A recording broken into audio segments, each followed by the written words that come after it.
I'm struggling a little bit with the rationale for these restrictions entirely, because it appears that we've spent 2 years being cautious, cautious, cautious, cautious, cautious, and then when there's this fucking explosion of COVID, albeit statistically less serious, but still serious, it feels like the government's going, nah, let's just get into it now.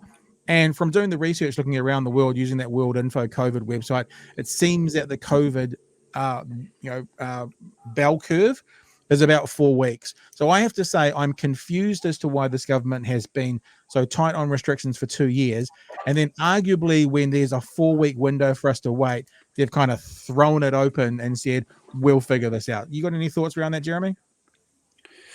Well, I think I kind of agree with you, but I do also think it was getting harder and harder to justify MIQ in its existing form.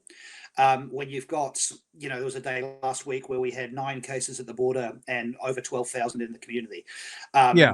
I mean, realistically, at the moment, particularly in Auckland, where I live, you're far more likely to pick up COVID at Mitre 10 than you are from being on an international flight from Australia, just statistically.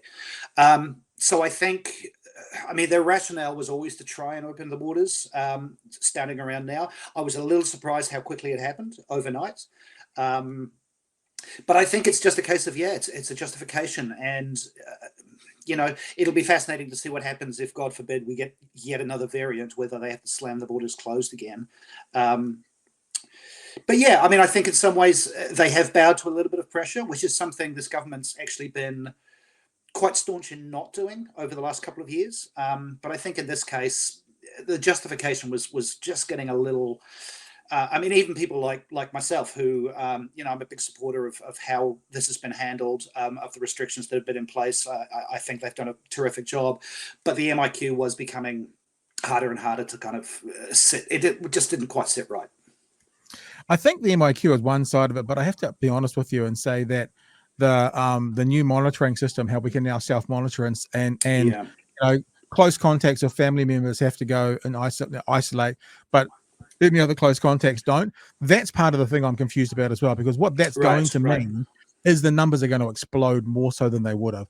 I had a person in the house who was a close contact of someone from outside the house, and their kind of 5-day window would have been during that changeover. And so it was a bit confusing for that person. But I thought if the person who was in my house was a close contact of that situation, then they, if they had got it now, then basically they didn't have to do anything other than monitor themselves.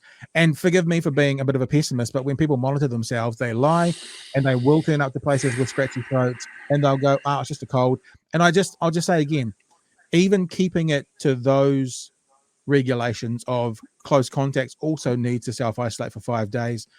I think I don't understand why all of a sudden we've just flung open that option as well. There's 2 logical reasons. One is it's political pressure, and that frustrates me because it feels like this whole 2 years it's been health decisions first, and now it feels a little bit like political decision first.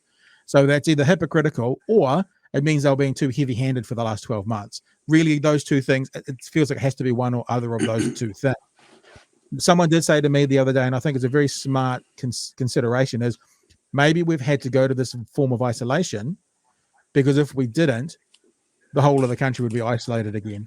I'm not a close contact, but I know people who are close contacts, and perhaps if we had to stay with that path, perhaps there would be people isolating in every house in New Zealand because everyone knows someone who's got it, or every household knows at least one person outside that household who's got it. And I guess that could be a consideration, that if they didn't do it, we're basically going back into lockdown anyway. Yeah, well, I can tell you from Auckland over the last week has felt like we're in a voluntary lockdown. It's a ghost town. The traffic is down to virtually nothing. I went to my golf club actually, which has an enormous car park, which is normally full. People park there to commute. It was empty. This is 2 days ago. So in many ways, I can't speak for the rest of the country, but Auckland absolutely feels like we've voluntarily gone into, I'd say, where we were at level 3.5 under the old system. And if you think about the numbers, realistically, we have, over 20,000 confirmed cases active in the community in Auckland who are isolating, hopefully, plus their household contacts, plus close contacts waiting for test results. So yeah, I mean, I think in many ways that is what's happening.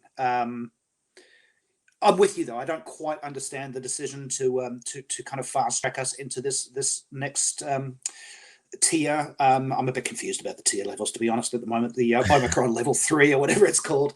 I am a little confused about it. I agree with you that the rationale. It is worth remembering that the plan a few months ago was to reopen the Australian border in mid-February. And that was put off by a couple of weeks. And then to have this rolling reopening of the border over the next 2 to 3 months, reopening to safe countries, to certain other countries, and then eventually to the rest of the world by kind of middle of this year. Whether that's on track, I mean, we're just going to have to wait and see, I suppose.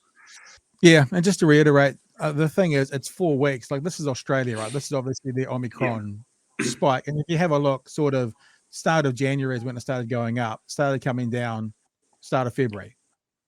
So what I'm saying is, for the sake of being more secure for 4 weeks, have they possibly given up on the good work of 2 years? That's what I don't understand.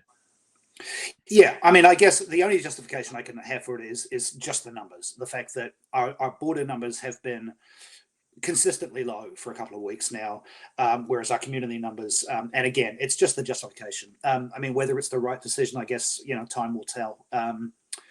I guess the biggest fear is that there's another variant out there that, there's reports that there is a new variant coming out of South Africa, which is where these all seem to be starting at the moment. And we'll just, time will tell.